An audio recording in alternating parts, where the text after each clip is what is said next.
Bonjour. Si en matière de contrats internationaux, la question de la juridiction compétente pour trancher un litige peut utilement et facilement être réglée par une clause spécifique insérée dans le contrat, il n'en est pas de même en matière délictuelle du fait de l'absence justement de contrat. La victime d'un comportement délictuel doit alors se référer aux règles de droit international privé. Au niveau européen, celle-ci résulte d'un règlement dit Rome I, qu'il s'agit d'un règlement du 22 décembre 2000 qui a été refondu par un règlement du 12 décembre 2012.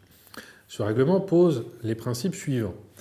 Les personnes qui sont domiciliées sur le territoire d'un État membre de l'Union européenne sont attraites devant les juridictions de ce même État membre. Toutefois, en matière délictuelle ou quasi-délictuelle, elles peuvent également être attraites devant le tribunal du lieu où le fait dommageable s'est produit ou risque de se produire.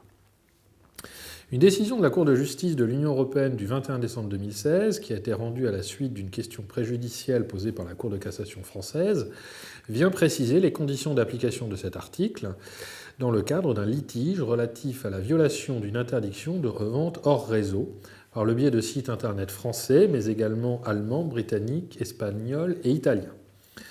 En l'occurrence, une société française reprochait à Samsung Electronics France et à Amazon Services Europe SARL, société de droit luxembourgeois, d'avoir violé une interdiction de revente hors réseau.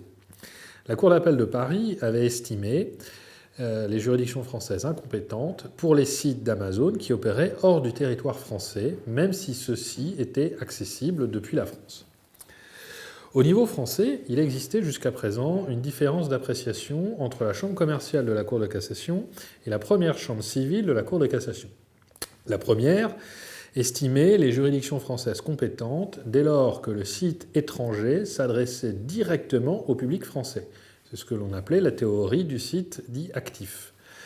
La seconde, pour sa part, justifiait la compétence des tribunaux français par la présence en France d'un dommage consécutif à l'activité du site étranger, même si celui-ci était passif, dès lors que le site étranger était accessible depuis la France.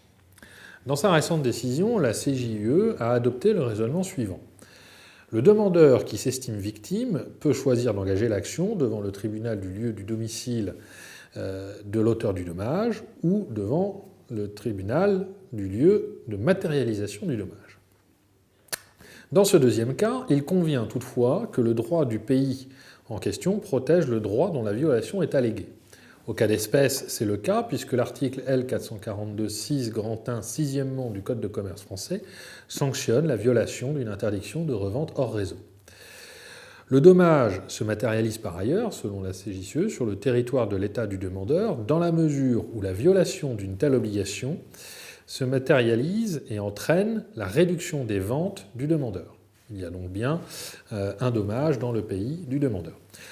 Enfin, selon la CJUE, peu importe que le site opère depuis un territoire étranger. Cette décision vient donc clarifier la situation des victimes de violations d'interdiction de revente hors réseau du fait de ventes en ligne faites à l'étranger ou par le biais de sites situés à l'étranger, notamment sur les places de marché. Dès lors que cette violation entraîne un dommage ou un risque de dommage consistant en une baisse des ventes du demandeur, celui-ci peut agir devant les juridictions françaises, et cela indépendamment du public ciblé par les sites concernés. Je vous remercie.